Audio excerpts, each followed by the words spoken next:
Elle aura été l'une des seules présidentes de groupe parlementaire à monter à la tribune pour défendre la réforme des retraites le 20 mars dernier, avant le vote de la motion de censure. Présidente du groupe Renaissance à l'Assemblée nationale depuis juin 2022, Aurore Bergé a été nommée ministre chargée des Solidarités, ce jeudi 20 juillet. Selon les informations de BFM TV, la présidente du groupe Renaissance à l'Assemblée nationale remplacera dès la rentrée Jean-Christophe Combe. Une carrière presque sans faute en politique qui lui a permis de gravir les échelons, mais aussi de trouver l'amour en 2007, en la personne de Nicolas Bayes. L'ancien député socialiste est alors collaborateur parlementaire et elle est engagée à droite. Le couple s'est depuis séparé et son ex-mari est aujourd'hui en couple avec une autre figure de la Macronie. Après son histoire avec Aurore Bergé, commencée au Parlement européen, Nicolas Bayes a croisé la route de la ministre de la Transition énergétique, Agnès Pannier-Runacher.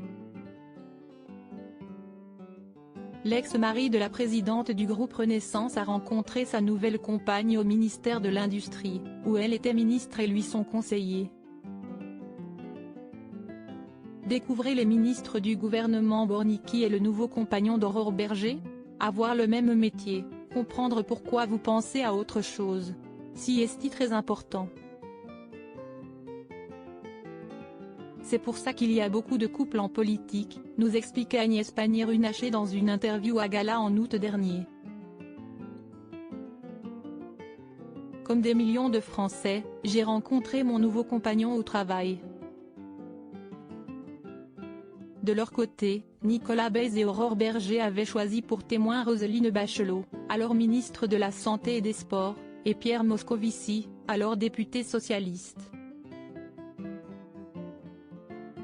Des témoins à l'image de leur couple d'alors, aux idées politiques opposées.